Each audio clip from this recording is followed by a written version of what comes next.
नमस्कार दोस्तों, स्वागत है आपका एक नई कहानी जोरदार तमाचा में। धीरे धीरे कदमों से चलती हुई मीना जी अपने घर की तरफ बढ़ रही थीं। उन्हें इस तरह लंगड़ाते हुए देखकर पड़ोस में रहने वाली सुजाता जी ने कहा, अरे दीदी, क्या हुआ? लगता है आपके घुटनों में दर्द ज़्यादा है। हाँ, उम्र का असर है। दर्द तो होता ही रहता है।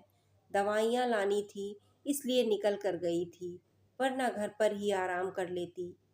तो आप अकेले क्यों गई थीं दवाई लेने? राजू को ले जाती।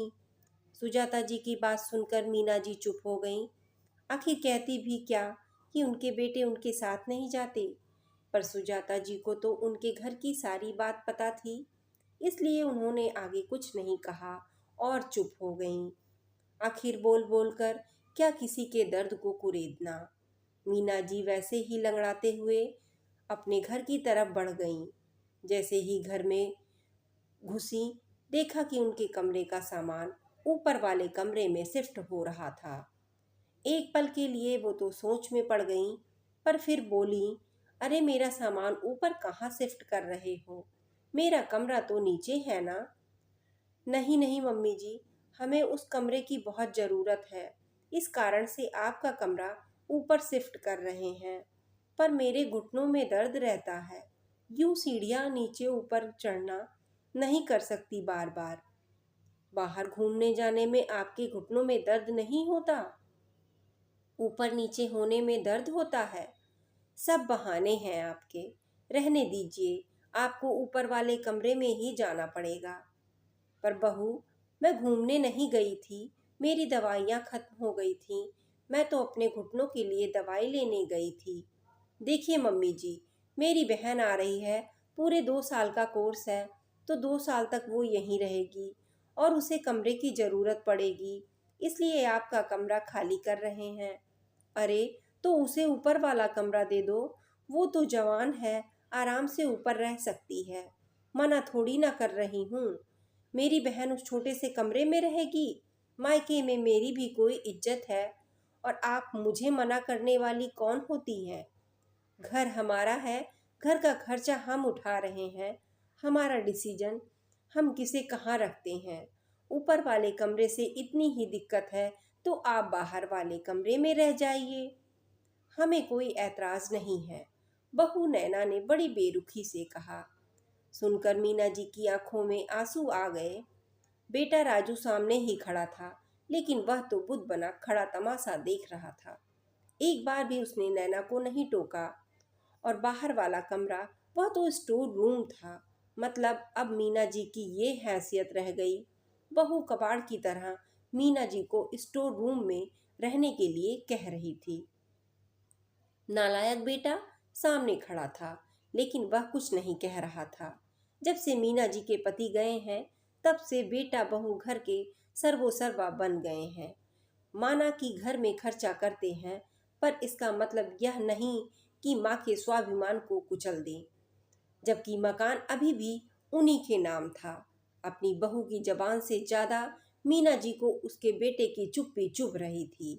आखिर बर्दाश्त के बाहर हो गया था और वह बोल पड़ी, बहू, जब तुमने मेरा कमरा लिया था ये कहकर कि मम्मी जी हमें बड़े कमरे की ज़रूरत है, तब मैंने कुछ नहीं कहा। यह सोचकर चुप रह गई थी कि बेटे बहू को क्या तकलीफ देना, दोनों मेरे अपने ही तो हैं। लेकिन आज तुम मुझे स्टोर रूम में रहने को कह रही हो। शुक्र मनाइए कि स्टोर रूम में रहने को कह रही हूँ, वृद्धा आश्रम में नहीं भेज रही हूँ।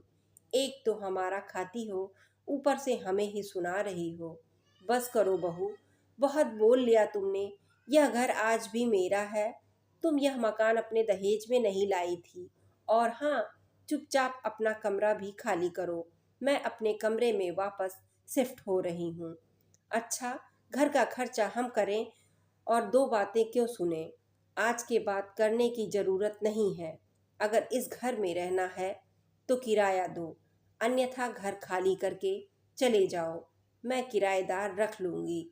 मेरे घर का खर्च मैं खुद निकाल लूँगी। मम्मी, तुम अपने बेटे को इस घर से निकलने के लिए कह रही हो?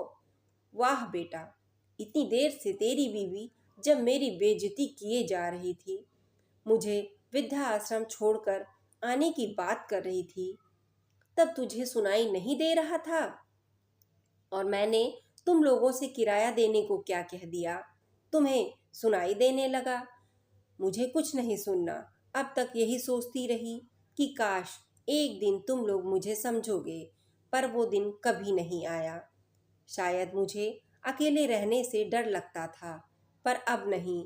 अब यूं ही बेइज्जत होकर साथ रहने से अच्छा है स्वाभिमान के साथ अकेली ही रहूं।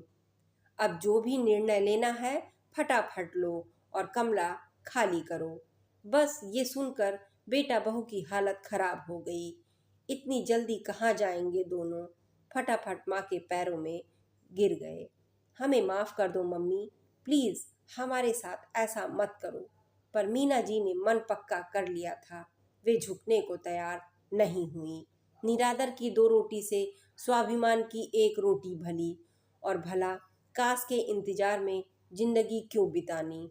और आखिरकार राजू नैना उसी घर में ऊपर वाले 2 कमरों में शिफ्ट हुए और आज भी उसका किराया दे रहे हैं, जबकि नीचे का वह 1 कमरा किसी और को मीना जी ने किराए पर दे दिया।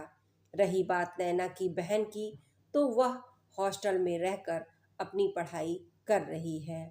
दोस्तों, आपको हमारी कहानी कैसी लगी? कमेंट में अपनी राय ज़रूर शेयर करें।